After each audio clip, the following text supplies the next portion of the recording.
Is this what we're doing now?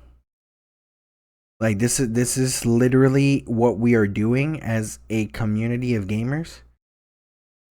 Now, if you guys don't know what is going on, we saw Palworld take a major jump into the gaming industry and the gaming communities and became very successful. I have yet to play it honestly, but it looks amazing.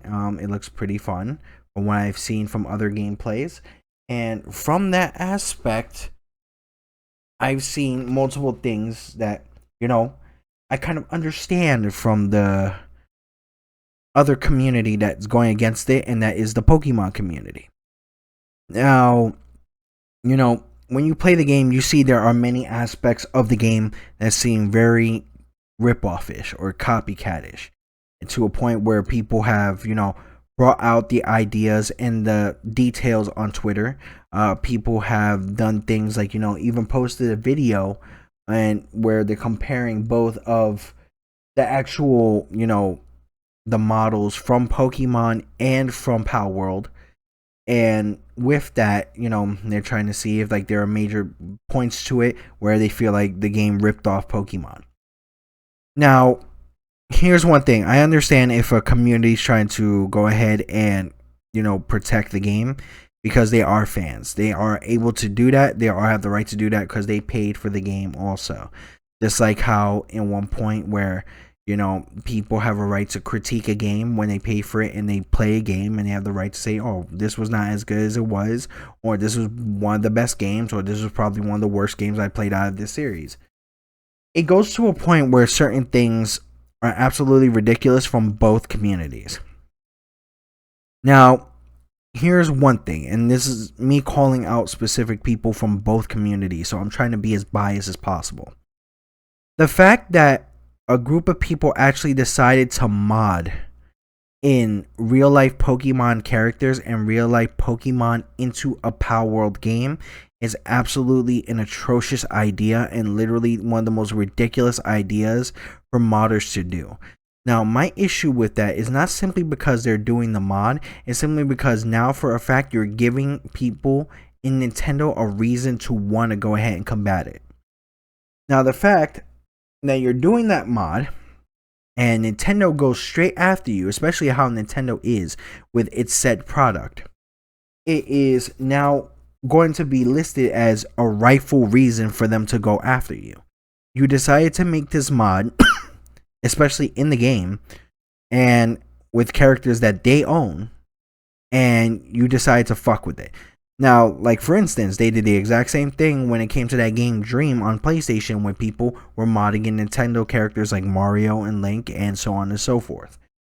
Now, I understand if people want this game to be successful. I'm glad that Palworld is successful. I'm glad that, it's an alternative to what people can like besides playing like a game like Pokemon or like something similar to it. I'm glad that there's an alternative for that to happen.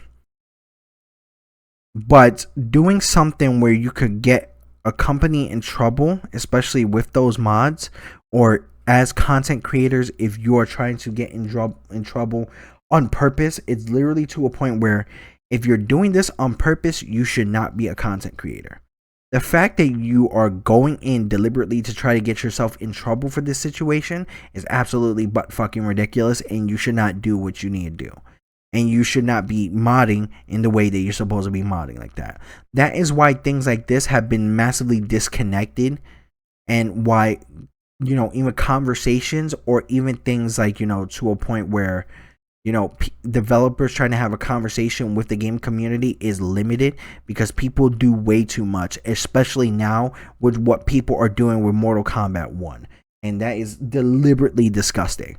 So the fact that people are taking mods and making them to a point where the Palworld characters are now Pokemon, or the characters from Pokemon, you're really fucking it up. Stop fucking it up. Literally, it's absolutely ridiculous. Now, here's the thing on the other hand. I understand Pokemon fans are trying to defend said product. But when you get to a point where the developers are getting death threats, or getting messages of abuse, or like doing more from the said community because you want to defend it, is absolutely ridiculous. It's wrong, It's negative, and it's exactly why, once again, the communication between the developer and the consumer gets limited. That doesn't change the fact of what your outrage is. Explain that to the developer, maybe they'll understand. But then at one point, if Nintendo or Game Freak have not done a thing about it, then maybe they're not too bothered by it. Maybe they're not too interested in taking down a project. There have been many projects that have changed, especially from things in regards to having, games that are similar to Pokemon or games that have competed against Pokemon. Digimon was one of them. Especially stuff like that was a major thing and a major, I was a competitor to Pokemon. But when you throw in death threats initially to someone who's just doing their job or doing their passion, that kills the idea of their passion, and that shows that you are not in no position to talk about anything when it comes to that product or anything of that situation. If you are a gamer and you are okay with doing death threats because of the simple fact that you're protecting your game, or you're doing death threats because something happens within the game and you didn't like the way it went, you have no position to be talking about the game, and your actual critique is absolutely worthless and doesn't deserve anything. You do not deserve any type of way of speaking about a game or a product if you lead to death threats. You're especially trying to throw death threats at people who are having a job and want to go ahead and provide more for people who like a product. Don't fuck up a product because of the fact that it's going against your main competitor. I understand you want to defend Pokemon, no problem. You have the right to do that. But then at one point when it gets to death threats, you have no place or no position to do that. Both communities need to stop their nonsense. This is getting way too out of hand for ridiculous shit. It gets very out of hand, and I know when people watch this, they're like, yo, it's not too deep. Yes, it is. When you don't throw death threats, it's deep. That especially for someone who is trying to do their job to make a product. It's deep. All right? Palworld came in, it's very successful. Let it be successful. If it's not bothering you, if you like Scarlet and Violet or any other type of Pokemon products better, by all means, you have that right. If you like Palworld better, by all means, you have that right. But don't get to a point where you're either fucking it up for the companies that are doing that and making that product, or you're doing it to a point where you have to throw death threats.